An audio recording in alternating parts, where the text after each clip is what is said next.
Sən də aşağıda verilən nümunələr formasında sualları həll etməkdə çətinlik çəkirsənsə, onda bu videonu axıra kimi izlə. İyon yüklü hissəcikdir, yəni mənfi və müsbət ola bilər iyon.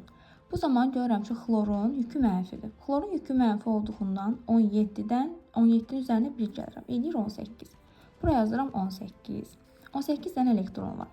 Əgər sualda bizə desə ki, iyonun elektron formulunu tapın, bu zaman biz elektronunu tapmalıyıq, sonra onun elektron formulunu qurmalıyıq. Əgər bizə sualda desə ki, atomun elektron formulu, yəni atomun qısa elektron formulunu bizdən sorursa, bu zaman nə eləmək lazımdır?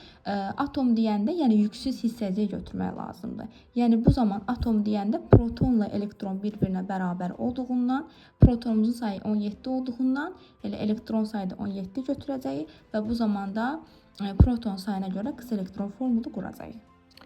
Topluda 53-cü sualda belə deyilir ki, X3 müsbət iyonunda 23 dənə elektron var.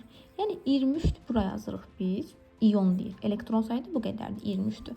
Əgər elektron sayı 23 dənədirsə, proton sayı nə qədər eləyəcək? 26 eləyəcək. Mənə deyir ki, X elementinin, əgər sualda element və ya atom sözü olsa, biz proton sayına görə onun elektron konfigurasiyasını quracağıq. 26 olduğundan 26-ya uyğun elektron konfigurasiyasını quracağıq. 1s2, 2s2, 2p6, 3s2, 3p6, 4s2 və 3d6 olacaq. Qısa elektron formulu da bunu götürəcək.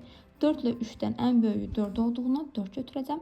Deməli, elementimiz 4-cü dövr, 8-ci D olduğundan əlavə yarım qrupda yerləşəcək.